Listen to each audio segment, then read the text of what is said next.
Welcome back to the Underdeveloped Podcast. I'm Jay, your lovable host, lover of Animal Crossing New Horizons, and player of, I don't know, a lot of other video games. Hi, how you doing? It's been a long week. G'day. I'm Dylan or Dolzo, the co-host for this podcast, CEO of the Shadow in the Corner of Your Eye at 3 a.m, and executive assistant of the Discord notification you heard but can't find. And today is a very special episode. It is, yes. Yeah, we have a special guest, Edee Korhonen-Bannister from Mini Mammoth Games, a local Adelaide game development company that's up and coming. Introduce yourself, Edee. Hello, I am Edee. As Dylan said, I am the COO and one of the co-founders of Mini Mammoth Games. We're an Adelaide-based game dev company. Been around for just under 2 years at this point.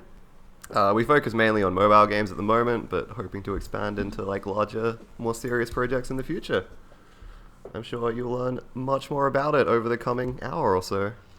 Awesome. Yeah. All right.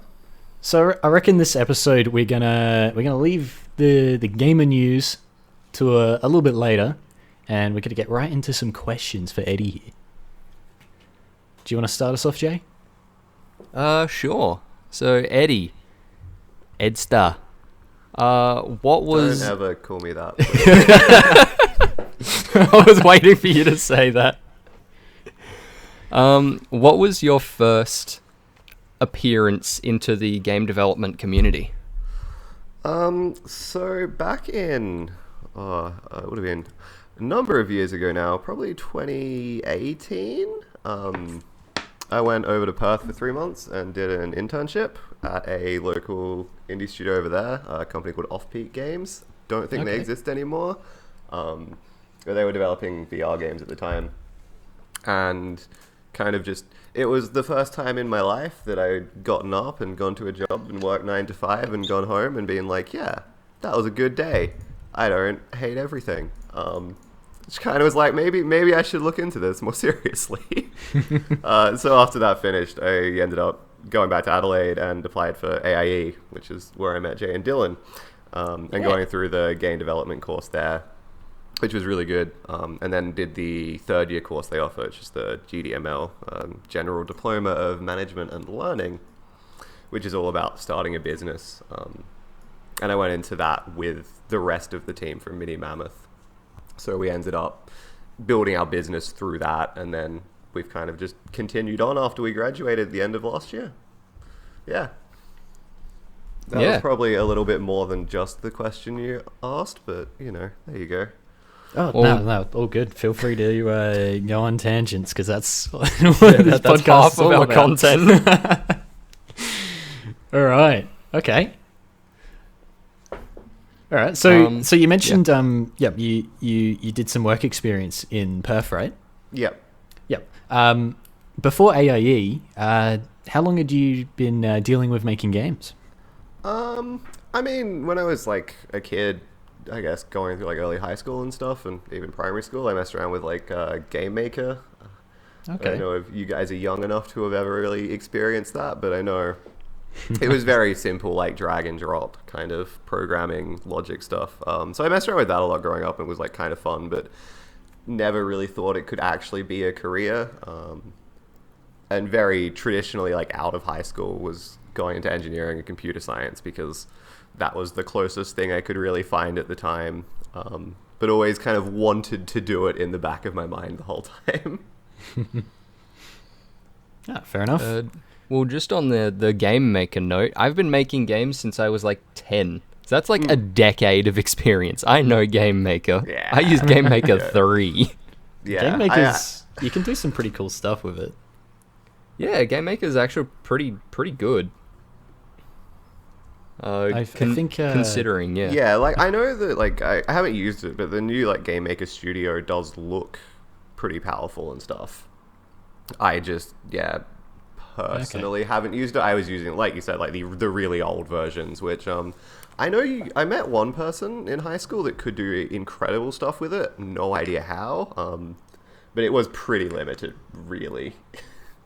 Yeah, it was. Yeah, well, I think Undertale was made in Game Maker, and same with like Yes, it was. Deltarune in that, I believe. So Yeah. it can do some pretty cool stuff. Yeah, like the latest versions of it aren't bad. All right, But yeah, there you go. so at Mini Mammoth, you guys are making hyper casual games, as you call them, right? Yes. So yeah, we've mainly been focusing on hyper casual games. Our latest release is probably a little bit larger. I don't know. Ooh, The hyper okay. casual market is generally like it's a game that has a single mechanic. Is very basic. Like the last couple of ones we made, we smashed out in 2 weeks with just 1 or 2 developers working on each one, kind of thing. So they're very basic, very small. But the idea is that you get lots of people to download them. They play them for like 5-10 minutes every day. So it's like, you know, you're on the bus to work and you got 5 minutes to kill. Pull it up, have some fun. Yeah. It's definitely an interesting market to get into.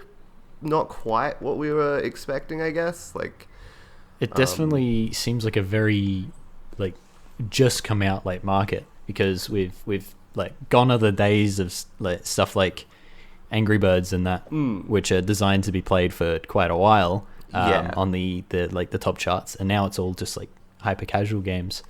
This definitely seems to be the way to go. It definitely is exploding in popularity over the last few years.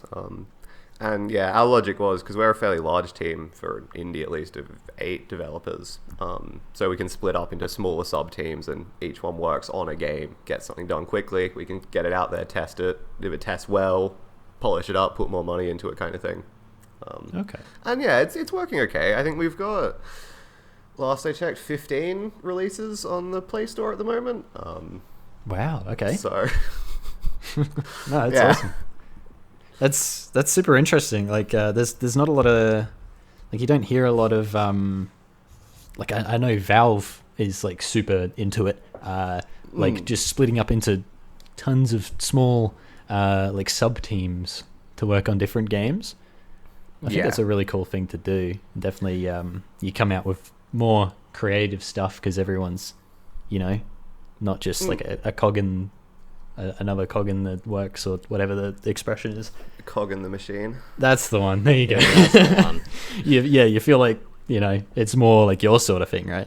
Yeah, no, I think it's a good way of doing it. And it was really interesting because, yeah, our last release, a game called Ocean Harvest, that we're still working on, but it originally started as, there was like a month-long game jam being hosted by a publisher in France, I think it was, with prizes and stuff. So we all came together as 8 to work on one game for that month, kind of thing. Okay. And it was a very big shift going from working in these like small 2 or 3 person teams to all 8 of us working on the same thing again for the first time in, well, since it would have been the second year. AIE project was the last time we did that. So it definitely came with some challenges that we needed to adjust to, but pretty happy with how it's come along at this point. Awesome. A lot more merge conflicts, I imagine. A little bit of that. A little bit of like communicating between 8 people is generally a lot harder than between 2 or 3 as well. Making sure everyone's on the same page, I guess, about what should be happening and how it should be going. But yeah, it was a good experience. I think we did do a good job of it, but yeah. Yeah, awesome. All right. So you said 15 releases. Mm-hmm.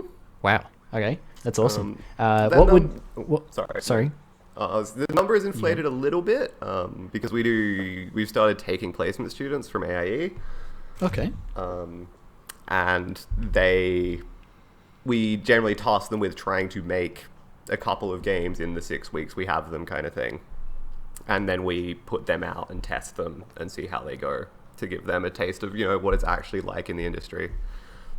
That's really cool. So a few of them are placement student games that we have had no actual interaction with. We haven't worked on ourselves, but yeah. Yeah, that's well, awesome. I've got the Play Store page up for Mini Mammoth Games, and it looks like 17 is the total count available to me anyway. There you go. Wow, and you guys have only been around for about 2 years, right? Yeah, so we started, we were officially incorporated, I think it was either March or April of 2020. but that was while we were still doing GDML, so it was, half our time was spent doing the GDML coursework and the other half was spent on the company. But then from about November last year, we've been full-time working in the company. Awesome. Yeah, no, 17 for 2 years. It's crazy, like a lot of games. So, good stuff, guys. Yeah, especially to keep a consistent level of quality as well. Because a lot of studios will pump out something and then they'll be like, yep, 80% of how good that was, we can just pump that out again. And so the quality just starts getting reduced. And to keep up one standard of quality is actually pretty commendable, because a lot of studios try not to. We do try and keep the quality up. There's definitely a bit of variation in there, but generally I think they're pretty decent. So, what would you say your favorite releases that you've worked on? So yeah, I really enjoyed working on Ocean Harvest. I don't know, I like it. I think it's cute and fun and all of that. Okay. So that's like our latest one. That's been really good. And then one of the first games that I worked on back when we were in GDML, a game called Critter Capture. I really enjoyed that one. It was cool mechanic.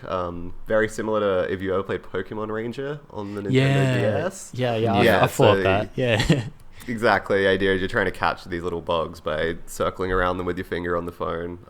And then we built a bunch of like extra stuff around that. So you can build your own little terrarium where you can add decorations to it and place the bugs you've caught in it, and it looks pretty and whatnot.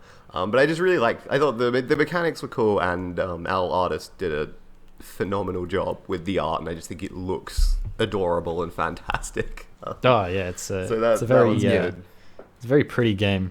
I remember because you guys commissioned me to make a couple trailers for a couple of your games. That's right. I remember, Critter Capture, I think, was my favorite out of the three, because it was just so good to look at.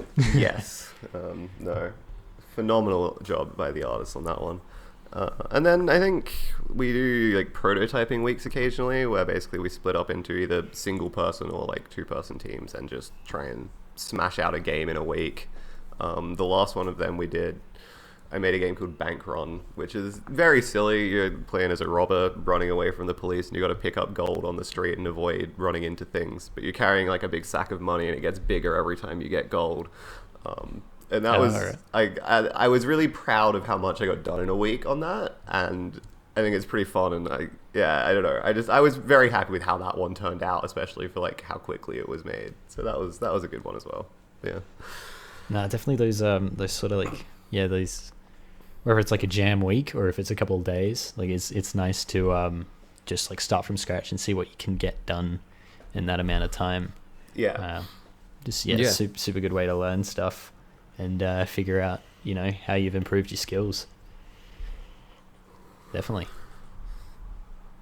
So do you guys have like a set development time for each project, or does it sort of vary depending on the scope of the project that you want to release? Like, do you have? It definitely varies a bit depending on the project and what we're working on. So we use like agile development, so we try and work in sprints.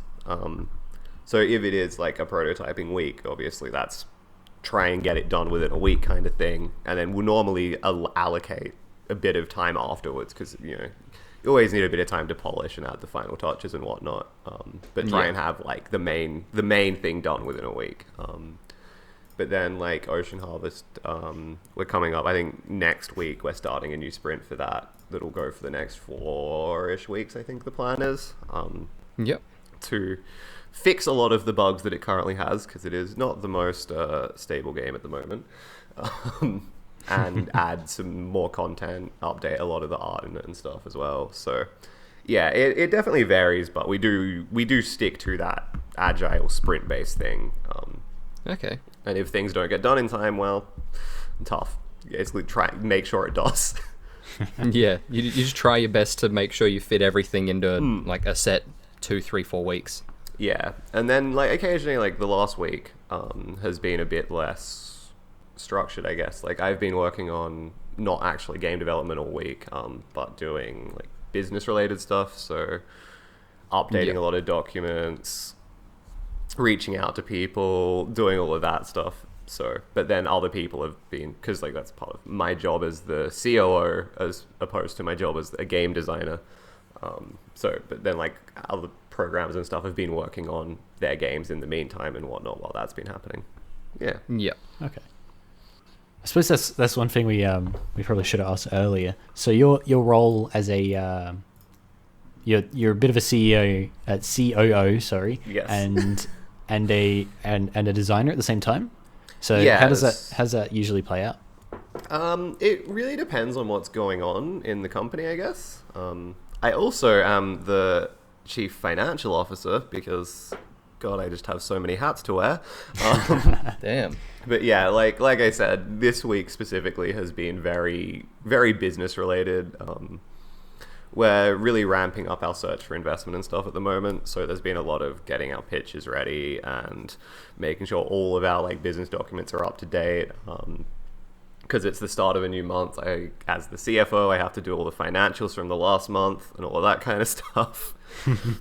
But then obviously sometimes when that's all taken care of, or that's like not something we need to worry about at the moment, then I can really jump into the actual design role and get really into doing the actual making game side of things, which hopefully from next week will be my main focus because I've done all of the business stuff that needs to be taken care of currently, so we can jump into the Ocean Harvest sprint and I can just straight out game design the whole time. Oh, awesome. And I imagine, yeah, you're always keen to get back into design, right? It is good. I don't hate the business side of things as much as I thought I would, to be honest. Okay.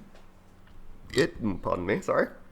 It does depend on the it depends on the day and how I'm feeling, but like I find it easier sometimes to do the business side of things because it's like just writing up documents or making spreadsheets or stuff. It's like more mindless, I guess. So like if I'm really tired, it's nice to be able to come in and just have a list of things I know I need to get done that I don't have to think too hard about. Whereas like I love making games, don't get me wrong, but like it's definitely more exhausting. Like 'cause it's more problem solving and like having to do programming and stuff. So I actually really enjoy having the balance sometimes.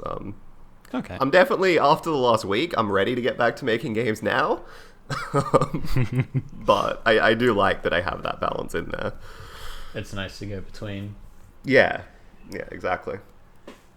All right, cool. All right, so we talked about your favorite release that you've worked on. What would be your most challenging release?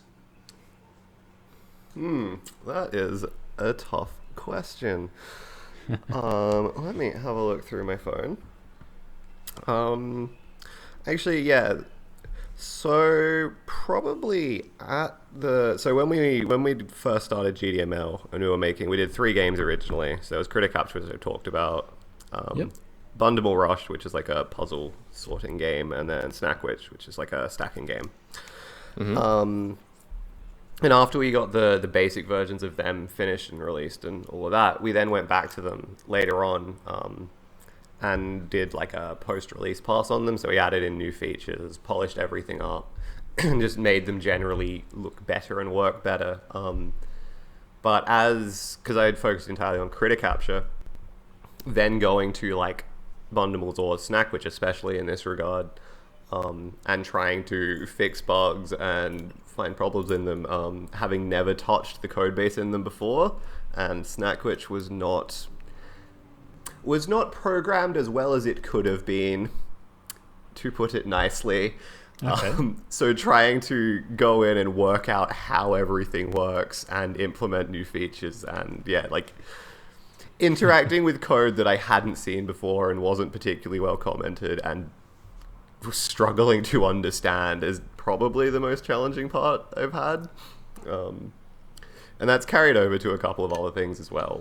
But yeah, that's the most challenging thing I've found is just, coming into a project halfway through and trying to work out how it actually works.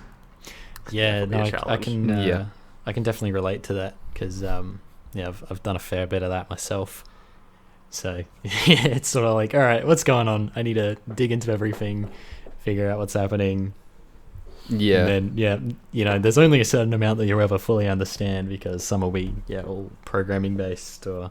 Yes. But hey, it's all crazy. It's a good puzzle to solve, and it feels nice when you do get it working. It's just very frustrating up until that point. Oh yeah, yeah, for sure. All right, okay. So, small indie studio. What would you say are the main benefits of being an indie studio? I mean, being unbeholden to corporate is always very nice. Okay. And especially at the moment, because unfortunately we're not making enough money that we can pay ourselves a salary, so we're supporting ourselves in other ways. But it means that there's less expectation for like work. So like, if you want to show up an hour late and then just work an extra hour at the end of the day, like nobody really bats an eye about it, kind of thing. So that's always really nice. And that would be really nice. It's less micromanaged. Yeah, exactly. Like the expectation is you'll be there at 12:15 because that's when we do our daily Scrum meetings, and occasionally we do like business discussions after lunch. So as long as you're around for both of those things, that's the expectation. So that's nice. It's a much more like, I don't want to say casual environment, but it's not as structured, which is good. And like, we've got an office in the ABC building that we work out of. And it's like, I guess it's not necessarily a specific indie thing, but for our company, because we all went through AIE together and then GDML together, it is kind of like my work day is I just get to go and hang out with a bunch of my friends. Just like, like that part of it is just good. Like, yeah, that does sound pretty good. Yeah, so that part's really nice. I imagine you'd have a lot more like camaraderie in like a small indie team than you would like something like Activision or something where you don't know the guy sitting 2 booths over or something like that. Yeah, so I really enjoy that part of it. And I imagine that's probably the same for a lot of indie studios as well. And I did have one other point, but it's slipped my mind. No, it's definitely important to like have that little bit of like leeway, I reckon. Because I've seen the opposite side of it. I had a job once. I was working at a call center, and they'd literally track the seconds between calls. And then, you're off a call for 2 minutes maybe because you need a breather because someone was just like screaming down the phone at you. And then someone will just message you on your computer and be like, "What are you doing? Come on." Like, yeah, no. I am very thankful that we don't have that kind of environment. I still have nightmares about that place. And sorry, the other thing I was going to mention, because all 8 of us are directors of the company, so everyone has like equal say in things. Okay, that's so cool. It really like it plays into the first point of it not having to like, you're not underneath anyone else kind of thing. So anytime we do need to make decisions, everyone's voice is heard, and we have like a proper discussion about it, and nobody feels like their point isn't valid. Like, so I think that's a really good system to cultivate. Because I would hate to be in the situation where I think I've got a really good point, and like you can't voice it because you're not high enough up in the food chain kind of thing. And I imagine because you're all like a big part in the company. Exactly. It's not so much you just like you're working for someone. It's like you're working together. Yeah. So that's a very cool thing. And everybody wants to see it succeed, so everybody is working hard, which is always nice. Yeah, no, that's definitely a really cool way to manage by the sounds of it. Yeah. I think it's working out well so far. Okay. All right. Go for it, Jake. I got a question. So you said everyone works hard. Have you ever had like points where everyone's morale is quite low and no one's really feeling the motivation to finish a project, or come in and everyone gets quite grumpy? Are there any days like that? Like, do you guys have days or even weeks where everyone's just really angry at each other? Definitely not days or weeks where everyone is really angry at each other. You definitely get people that occasionally do get to that point of like feeling burnt out and like just it's too much, I need a break. And we are all very like, obviously everyone's susceptible to that, happens in any kind of workplace. Yeah. But we have cultivated a culture in the fact that people feel comfortable that if they are getting to that point, they can just bring it up and be like, hey guys, I'm really struggling at the moment, I need to just take a week off. And they like, yeah, they won't be judged. Everyone's like, yeah, cool, dude, do what you got to do, look after yourself. Like, so Okay. we've had that happen a couple of times. Or like if somebody's feeling overworked just like on a specific day and they snap at someone or whatever, it's then brought up and like talked about, and yeah, it's all like handled internally and dealt with, and there's no like hard feelings there. It's pretty. I like to think that at least for us, we've done a good job of cultivating a culture that means that nobody feels that they can't do that, I guess. Oh, that's good. So yeah, Because I know No, that's awesome. bound to I know happen. a lot.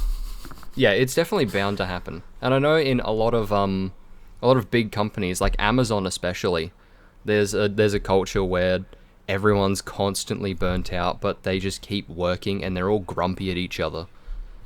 Yeah, no, we've done our best to avoid that. And on top of that, everybody, because we've all worked incredibly hard this year, and I think we took a week off at some point in the middle of the year to take a break for a bit.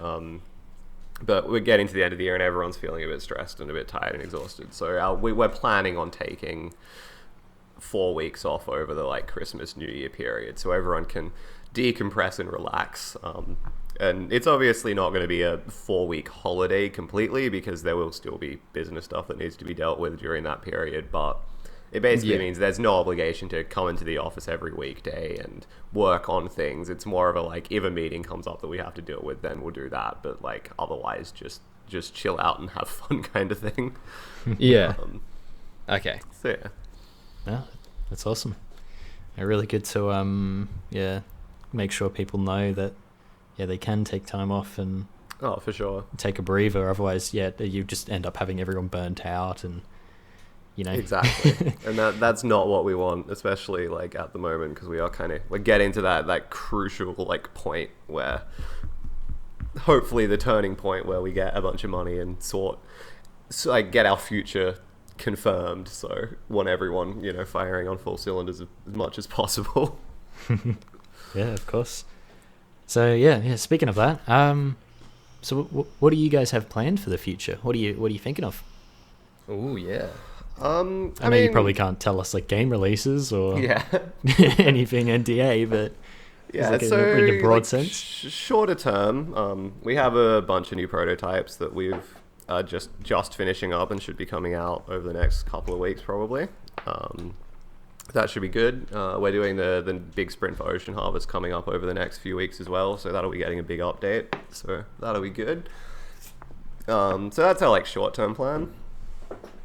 All right. Longer term, we're looking for investment to hopefully give us some runway to keep going for a longer period. And also like we're constantly doing and looking for contract work. So like work for hire for other businesses, making games and apps for other people basically. All right. Cool. Yeah. So do you do a lot of contract work at the moment, or is it mainly just your own games?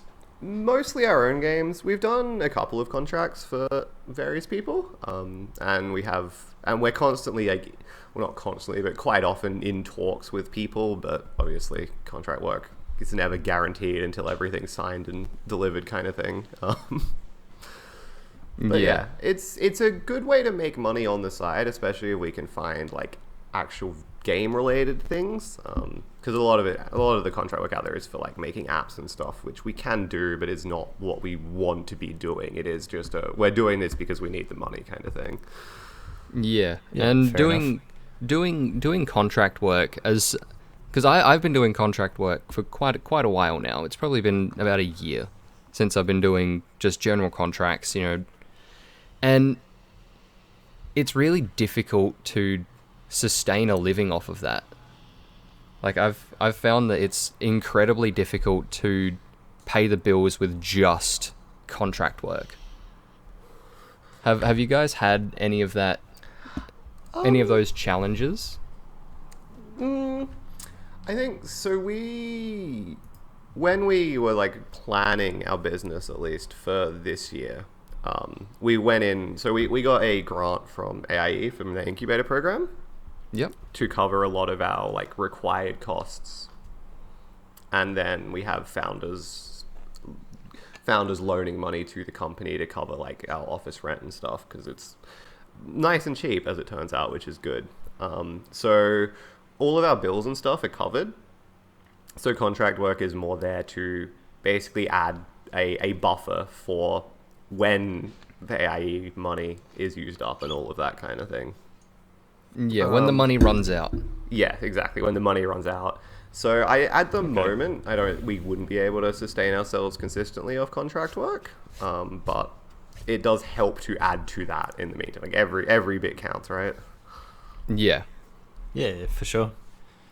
Yeah, there's the big painful part of doing, like, when you're contracting, it's it's all on you to organize everything. So it's probably not too different as a company, but when you're working individually,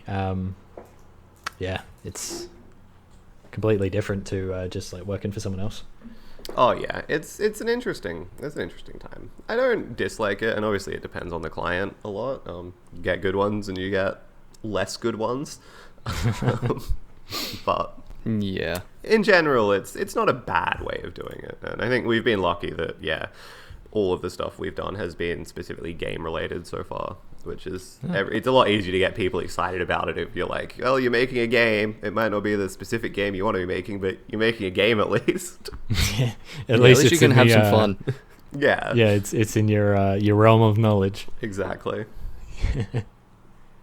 All right. Well, I reckon we'll make this the turning point where we go over to some news. Woo, gamer news. Right. So yeah, feel free to chime in and cut us off.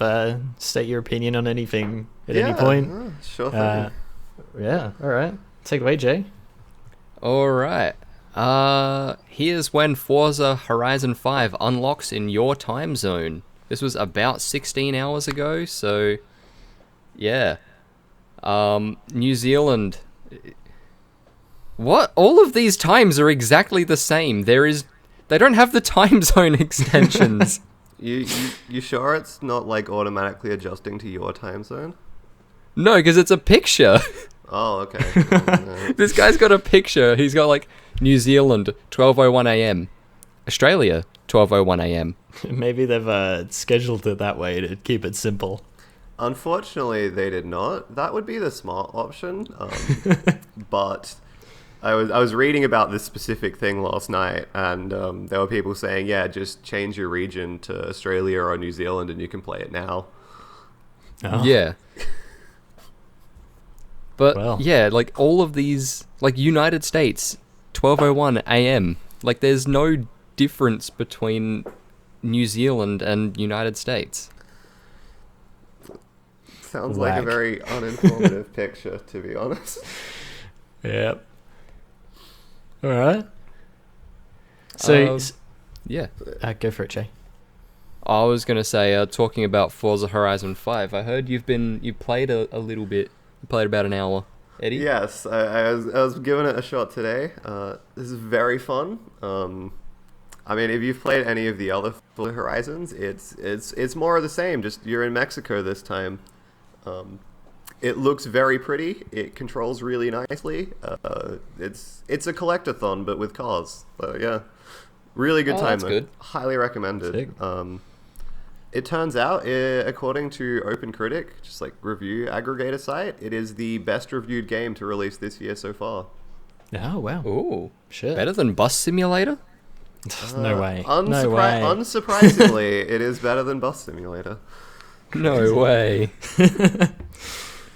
But yeah, I would recommend it, especially if you have Game Pass. Comes out on Monday if you have Game Pass. Ooh, yes. Play it for free, in quotations. You just have to pay a subscription. Worth giving it a shot for sure. Hell yeah. All right, I'll let my dad know. He loves the Forza games. Hell yeah. Another thing that came out on the Game Pass recently, Age of Empires 4. There's a fourth one. Ooh. Yeah. There is. I didn't know there was any past 2, to be honest. 3 was middling. Yeah, the 3's not really worth playing. Okay, so I didn't miss much. I've played a little bit. I played like the first maybe 15 minutes of a match. So I can't actually tell what's different, to be honest. It looks pretty, I guess. But yeah, I haven't heard too much about it. So it'd be interesting to see what the reviews are like. Yeah, I have never really been into RTS games a whole lot, so it's not something that interests me personally, but I do follow gaming news a lot, and people generally seem pretty happy with it. Okay. Apparently, all of the different races, that's not the right word, but the different like people you can play as are all very distinct and like have different play styles, which is good. All right. And it's fairly well balanced so far, with the exception of apparently the Mongols. They can uproot their buildings and move them, which is like their whole gimmick. That's cool. But apparently it's very broken at the moment. If you just uproot your town center at the start of the game and charge into the enemy base, you can kill all of their workers and basically just win. So that's very likely to be patched, I would imagine. But in general, the sentiment seems to be from the Age of Empires community that it is quite good, and they seem to be enjoying it. So, oh, awesome! I'll have to play some more. I used to love Age of Empires as a kid. Never been a big RTS player, but there's like one or two which I just sink myself into, and that's been like Age of Empires and Warhammer 40k Dawn of War. I played a lot of Dawn of War growing up. I will give you that. Oh, hell yeah. I also played a lot of Dota, which isn't really an RTS, but close enough. It's kinda. It's like a branch off, right? Yeah. I mean, I played like original Dota in Warcraft 3, and Warcraft 3 was an RTS, so I think it counts. All right. Yeah, I'd say it counts. All right. Well, what do you think about this? EA has called NFT and blockchain games the future of their industry. Damn it, you stole my news. I've got the page up as well. I dislike it. To be honest. What part of it do you dislike? You're not a fan of NFTs? I am not a fan of NFTs. Okay, hang on. I should rephrase that. I think there are genuinely very good uses for NFTs. I don't think any of the current ones are very good. Okay. And I don't think video games is the way to use them in a good way. Absolutely not. Yeah, I mean, I don't really know much about NFTs, but it seems like a not accessible, like publicly accessible. Like if you're into it, then yeah, okay. But like, Jimmy's not going to pick up Mario Kart and be like, all right, I'm going to use my NFT to pay for something. I think, for things like concert tickets or like any kind of digital ticket, NFTs would work really well for that. Yeah, they would. Exactly. And like, because then if you like want to sell your ticket to someone, you can just sell it and there's proof of transfer of ownership and stuff, because it's a huge issue at the moment. All right. So like, I think that there are definitely good uses for them, but like the art stuff and all of that, where you're basically buying rights to a JPEG, I can't get behind that at all. And I don't really see how it's any different than Steam's like inbuilt item trading, really, other than it's using the blockchain. Yeah, I was about to mention that. Again, like I'm probably wrong about this. I don't know how they work, but like CS:GO gun skins, could they be considered NFTs? Because they're all slightly different, right? So, no, because they don't use the blockchain and all of the underlying technology, but the basic idea is very much the same. Yeah. I think the main difference is that with like CS:GO skins, if Steam goes down, they're gone. Whereas with okay. NFTs, there's that constant publicly accessible record of when they were created, who they were when they change hands, and who between, and how much for, and all of that. Right. Okay. Yeah, but at a basic conceptual level, they're very similar. Yeah. And I'm going to go on record and say that right now I hate NFTs. Why is that? I think that the idea of the NFT as it is right now is really stupid. Because the only reason people are going to buy an NFT is because they can have a cool position in the blockchain. There's nothing behind that. There's just, oh wow, I can have a cool position in the blockchain. Wow, I'm position number 4 to own this brick. There's nothing behind that. There's nothing cool behind that besides I'm the 4th person to own this brick. I don't know, man. It's a pretty nice looking brick. Have you seen Jay Schlatt's brick? No, I haven't. He paid 15 grand for it. Holy shit. I'm fairly sure it was. There's some interesting NFT stuff going on at the moment. My guess is it's a bubble that is going to fall apart sometime in the next few months, but also Yeah. It's like that the Squid Game cryptocurrency. Oh, that the someone giant made. scam. Oh, Yeah. that's so bad. Yeah, that's fun.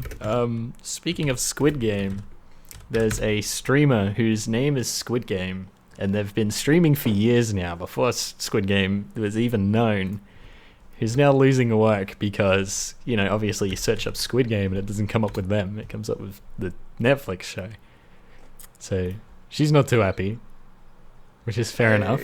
Yeah, I did see that, and it's kind of a tough one. I don't really know what you can do in her situation, unfortunately. Yeah, it's just really bad luck. The fact that she is losing out on work because I think... I'm not 100% sure, but I was reading about it the other day, and I think that people, companies that she's trying to get sponsors and stuff from, are assuming that she's just trying to cash in on the trend about it. Oh, okay. And that's why she's losing out on work and stuff. Oh. Despite the fact that, no, she was using Squid Gaming as her brand from the last, 4 years. But yeah, it's really unfortunate, because she probably can't, go after Netflix or anything. Yeah, No. that's rough. It's just really bad luck. Damn. Bloody, yeah. Alright. Well, in other news, Nintendo has confirmed its next gaming system is coming in 20XX. Oh, Wait. sometime in the next 80 years. Sometime this century. They Sick. have? Yeah. 20XX. Who knows? It could come out tomorrow.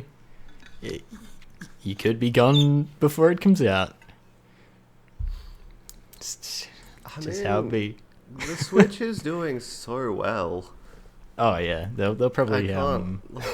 hang on to that for a while. I mean, I think their best play is to make a Switch Pro, really. Which I guess is kind of what they did with the Switch OLED, but I mean, they updated the screen, and yeah, it's not really it. that's about it. Yeah. But yeah, a more powerful Switch, I think, would do really well, especially with the Steam Deck coming out, and that being a huge competitor probably for them. Oh yeah, that and some new game releases would be nice. I mean, hey, the new Mario Party, really good. Oh, true.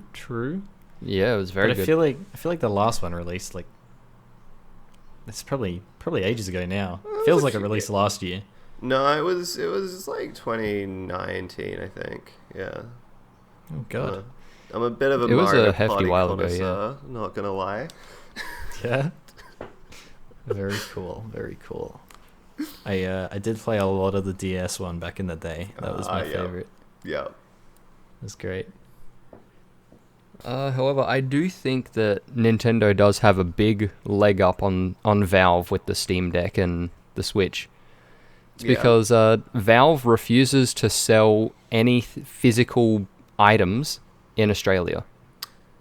You're not wrong. Okay. In Australia, the Switch will probably continue to reign supreme regardless of what happens elsewhere in the world. Yeah. Yep. Well, it's not just Australia that Valve just refused to sell to. It's pretty much anywhere in the Southern Hemisphere. Yeah. Oh. Hey, they did sell the Index finally. You could buy it from EB Games. Could you? Sick. Yeah, there was a period where EB Games was selling the Switch. Not the Switch, sorry, the Index. I remember seeing Steam links in EB Games. Pre-orders sold out almost immediately, and they haven't restocked since. But yeah, and I got a Steam controller back when they were a thing. I had to buy off of Amazon, but I mean, it could be worse. You could have some Chinese knockoff called the Stream Dock. Stream Dock. Stream Dock. Yeah, it's one letter off. Something off a Wish. the Wish Steam Deck. But yeah, it would be nice if they shipped things more worldwide. I definitely agree with that. Yeah. Speaking of shipping, in California, there was a truck heist recently, and aboard that truck was a lot of GPUs. Yeah, So- the scalpers are getting bolder. I don't know why you specifically go for a GPU truck. I suppose crypto's getting real big. Maybe you need all them for like the Squid Game currency or something. But Well, what about the knows, GPU huh? shortage that we have? oh, it's gonna be even shorter now. I mean, you'd be able to resell them for a lot of money. Like, Yeah. Yeah, true. That too. huh. Yeah, it just seems odd. Like if you're gonna do a heist, surely Well, I don't know. It's probably too hard to do like a proper heist. yeah, like, I imagine that a truck shipping a bunch of GPUs is a lot easier to rob from than, like, a truck transporting, like, money. Yeah, There'd can't be a imagine there'd lot be too less much security. Yeah. Yeah. Because it'd just be a That's regular freight interesting. truck, right? Yeah. Like, it wouldn't be like one of the Armor Guard trucks where it's got like 6-inch steel panels on all four walls. Armed guards with guns. I don't think you'd have any of that. The picture on this article makes the heist look pretty sick. Like there's a bunch of cop cars around. There's a blown up car. The truck's being lifted by a helicopter. I think this is just a scene from GTA. That Wouldn't surprise me. That sounds Paints- like sensationalist media, I'm not gonna lie. Paints a pretty cool picture. Yeah, yikes. GPUs ranged from $330 to $1,960. So there's apparently almost certainly a few 3090s on there. Probably. So That's a yeah, shame. I need a 3090. They wouldn't be cheap to sell, I'd imagine. You'd get a pretty penny from them. You don't need a 3090, Jay. I don't, but I want a 3090.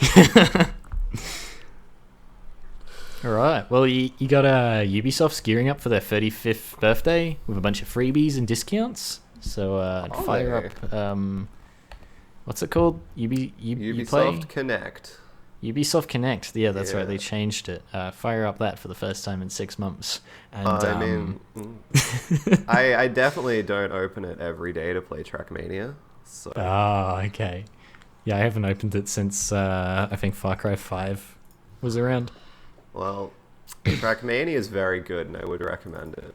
Just It is pretty good. putting it out there. Maybe I need to open it up some more. All right. Here's one that I thought was funny. Warhammer 40k celebrates festive season with grimdark scented candles. Oh, that's Oh. cute. Yeah. I can get Surely- behind that. Yeah, nothing like the smell of rotting bodies on the battlefield and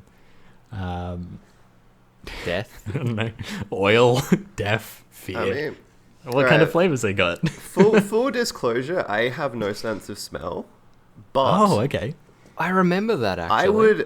I would love to have a grimdark scented candle. Like, that is the kind of thing that appeals to me, even if I can't smell it. That'd be so good. I remember seeing the Fallout scented ones. It's just like wasteland scent. Like, okay, who are you Just marketing smells. towards? But I kind of want to buy it. I'm just curious. Ugh.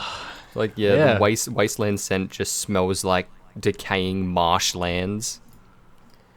I mean, I feel like they've got to make them smell at least slightly pleasant. Like, maybe it's got like hints of wasteland, but like, there's no way they'd sell like legitimately just terrible smelling candles, right? All right, I wouldn't put it past them for the comedic effect. I've got the names here. So you have the Space Marine smell. Oh yeah, no, that Don't I know. can see that one being a hit among certain I crowds. don't know what that's supposed to be. You got the Astra Militarium. So, if you know anything about 40k, that's a 90% mortality rate, so a lot of dead bodies. Slanesh, the like BDSM sex god. I'm just gonna leave that to your imagination. Tyranids, bugs, Tau, fish people. So that's interesting. I mean, Maybe they've just got the smell of, like, totally a- down. Yeah, I'd be Yeah, pretty down too. I'm curious what a space marine smells like. I mean, there's no particles in space for smell to travel. So Probably just like sweat, Yeah, like sweat, gunpowder, and like blood. yeah, and like petrol fumes from their like chainswords and stuff. Yeah, I reckon so. Nice. All right, so we're coming up on the end here. So Eddie, Yes. what have you been playing lately? Well, yes, as previously mentioned, Forza Horizon 5 today. It's Yeah. been a good time. Would recommend. Very cool, very cool. I log on to Trackmania every day to do the track of the day. Would also recommend. That game needs more players. yeah, Everyone should check it out. Big proprietor of Trackmania. There's some crazy clips from that game, so It's so good. I see that stuff and I just get like too intimidated to even start the game. I'm like, I'm nah, never you gonna be yeah. that good. Give it a shot. It's free to play and everything now. It's great. All Just right. give it a shot. Dope. I'll have to try it. Other than that, I recently played through the Dark Pictures anthology games. Do you Okay. guys know what they are? Yeah. Yeah, the from the creators of Until Dawn. They're like horror, kind of choose your own adventure, playable movie, quick time event games. So I played through the first two of them last weekend. They were really good. Would Yeah. actually highly recommend them. Like, if that's the kind of thing you're into, a lot of fun. yeah. Okay. It's like I- campy horror movie, full of twists. They go a little too hard on the jump scares, I gotta say. Like, they try to force them too much to the point where occasionally it's like it's just ineffective because you can just tell it's coming and it's kind of meh. But other than that, Oh yeah, you can predict it. yeah. Other than that, generally pretty good. It's co-op as well, isn't it? You can play them in co-op, yeah. I was That's just cool. doing them single player. Alright. Also play like 12 hours of the new Mario Party over the past few days. Oh wow. If you like Mario Party, it's the best Mario Party release in like 10 years. Really good. Ooh. Awesome. Well, it's 100 of the mini games from like all of the past games, and then just 5 boards from the first 3 games, but all in like glorious HD, Switch graphics. Sounds great. Yeah, it's Should've- actually fantastic. It's Should've Nintendo bought that finally instead of the got last one. Mario Party right. Oh yeah. Yeah, And because I remember the then- last one being pretty lackluster. Yeah, I regret buying the last Mario Party before this. I'm not gonna lie. Full price as well. Yeah, Yeah. Super, That Super one, Mario Party was lacking. But Yeah, yeah, it no. was. Mario Party All Stars, would highly recommend it if you like Mario Party. Yeah, so that's been good. And then I started playing Return of the Obra Dinn to have a slightly more serious game in there, which is not exactly new, but it's made by Lucas Pope, creator of Papers, Please. Going very indie niche here. Really cool investigation puzzle game. Okay. Yeah. It's made entirely in 1-bit colors. Oh, And it looks incredibly striking. Like, that sounds like it would look terrible, but legitimately it's really well done and looks gorgeous. But you play as an insurance investigator, and you're investigating this ship that's just rolled into port with nobody alive on it. And you have a pocket watch that when you find a corpse lets you go back in time and see the scene of that person dying and like hear the few seconds leading up to it. And you have to work out of, I think there's like 60 people on the ship, who each person is, because you have a picture of every person and you have a list of all the names and positions that they had in the ship.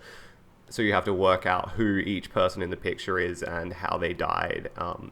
And it's probably the best like investigation style game I've played, because it doesn't feel like, I don't know if you've ever played the Sherlock Holmes games, but they're pretty terrible in that regard. Like, you just kind of click random things until you find something that works. But this is so much not like that. Like, you have to put together so many context clues and like look around and find things. It's just absolutely fantastic. But yeah, anyway, there you go. Sounds good. That's me. Hope I didn't overstay my welcome there. No. Good. What have you been playing, Dylan? What have I been playing? What have I been playing? I don't know. I haven't really been playing much this week. I'm very much into my Warhammer at the moment, so I've been doing a bit of painting. But other than that, occasional Back for Blood. Warhammer 40k or Warhammer Classic? 40k. Yeah. What race do you paint? Necrons. I like my Necrons. Very cool. Are you into it as well? Not anymore, but I was many years ago. Okay. What did you do? So I had a basic Space Marine army for 40k. But I really liked Classic and had a Skaven army that was pretty cool. Oh, nice. Yeah, the rat boys, right? Yeah. I just really liked the giant rats. I thought they were really cool. Yeah, if I was to play Classic, I'd go Skaven, I reckon. It's the way to go.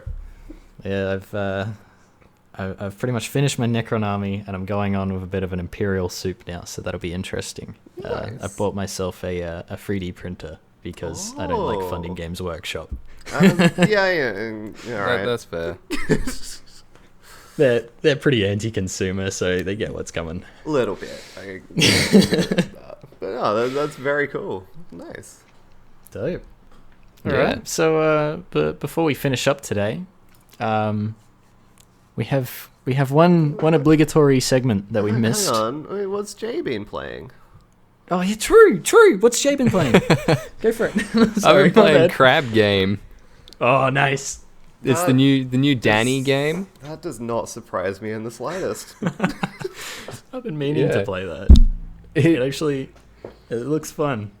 If you can look past 40 other people on like proximity chat saying Joe Biden mixed with incomprehensible racial slurs, then it's actually quite a fun game.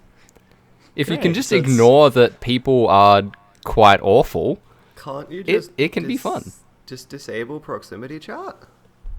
I'm fairly sure you can. I just haven't. That Sounds seems like like the the- way to go, honestly. Sounds like the CS:GO experience. It really is. Nice. I've been meaning to play that. Yeah, well, it's quite fun. It's actually really funny when you get like a lobby of people who are actually like genuinely nice, and then you just have like actual fun instead of oh, I can't listen to that person because they're saying racial slurs, and then that person over there just said the words Joe Biden for the last 10 minutes. Yeah, nothing about that experience appeals to me. Like, I get where you're coming from, that when you get a good lobby, it's good. But Yeah. then there's all the other people. It's like panning for gold. You just like get the tiniest nugget occasionally. It doesn't seem worth the time. It's really not. Yeah, that's fair enough. That's why I stopped playing Dota. Oh, speaking of Dota, and also sounds like League of Legends, and also segue from that, our obligatory complex segue. I missed the obligatory what's new in Fortnite this week segment. Oh, what is new in Fortnite? What's in the Fortnite item shop? You got Jinx from League of Legends. That's about it. That's kind of cool, honestly. Yeah, I Like, mean, I don't get the pretty hate on Fortnite. I'm sorry. Like, I listened to a little bit of your episodes, and you guys were shitting all over Fortnite, and I don't get it. Like, yeah, I don't personally don't love it. Like, I played it a little bit and was like, oh, this is fine. But like, yeah, it's a cool game. People like it. They overcharge for skins, but they don't have loot boxes. I don't know. Yeah, no, I it probably sounds like I hate it, right? I don't hate Fortnite. You know, it's pretty well made. They're super like supportive of Unreal Engine developers with it. Yeah. So it is pretty cool, and there's a lot of creator code stuff which supports creators and all that kind of stuff. We just like to make fun of it. Yeah, no, that's We just make fun of the item shop. Yeah, because there'll just be some crazy stuff like for some reason Ariana Grande's there. Yeah, it's definitely an interesting choice. It's just weird stuff, which is what I find funny about it. Yeah, that's so good. No, I think it's a very interesting platform, especially like because they've done the like live concerts and stuff, and they've upped the ante every time with them. Like, I watched a video of the Travis Scott one because I was interested, and like, it's kind of impressive. Yeah, Like, it is. There was a lot that went into that. Yeah, so I think that's really cool. Yeah. It just seems like an odd decision. It is a very odd decision.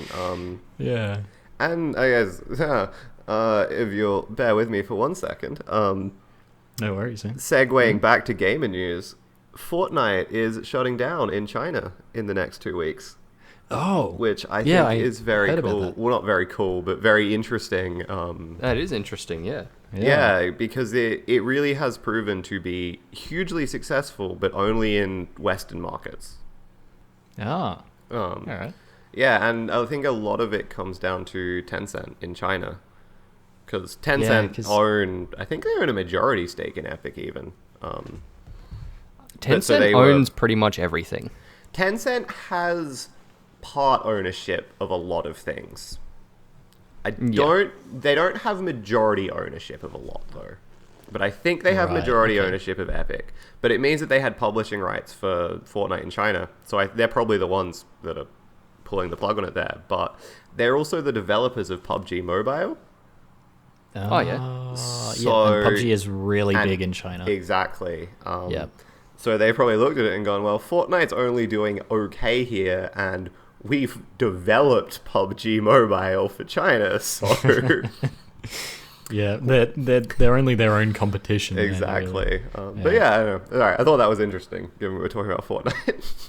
Yeah, no, fair enough. And to cap off our Epic Games stuff, all of Riot's games are actually on Epic, so that's probably why Jinx is in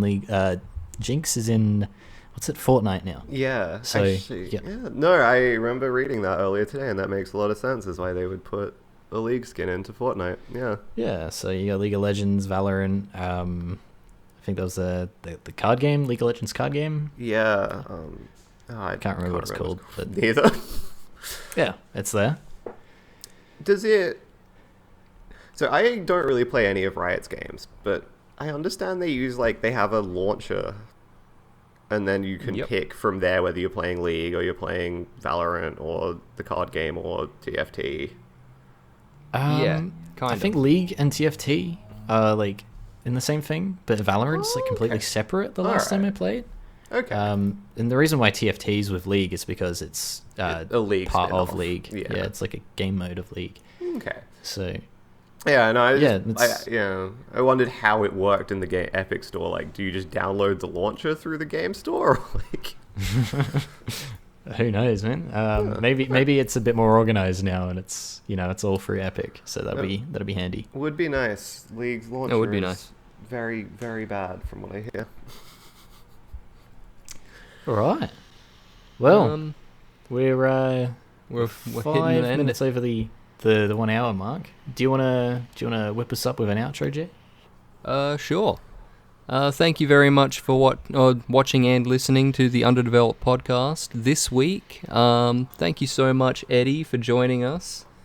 Yeah, thanks, man. Really appreciate it. It was my pleasure. Been wonderful having you. I had a good Always time. love talking to you. I hope I could shed some light on the game development industry. Yeah, definitely. No, Yeah. It's been really good to learn a bunch about indie studios and how I'll it try all and- works behind the scenes. Ah, thanks. Yeah. So, Edee, is there anything you want to plug while you're here? I mean, you can check us out on the Play Store or the Apple App Store. If you just look up Mini Mammoth Games, we should show up. Or we have a website, minimammothgames.com, that's got our major releases listed there. Beyond that, download them, have a play, drop us a review. Keep an eye out. We've got more stuff coming constantly. Yep. Awesome. All right. Yeah, definitely check them out. Up and coming check 'em studio, out. so be interesting to see where you guys get to. Yeah. All right, guys. And don't forget, I live in your walls, but only when you're not looking. So I will know if you download them or not. All right. Thanks, guys. Have a good one. Stay smelly. Stay Never. smelly. I'm proud of you, and have a good night.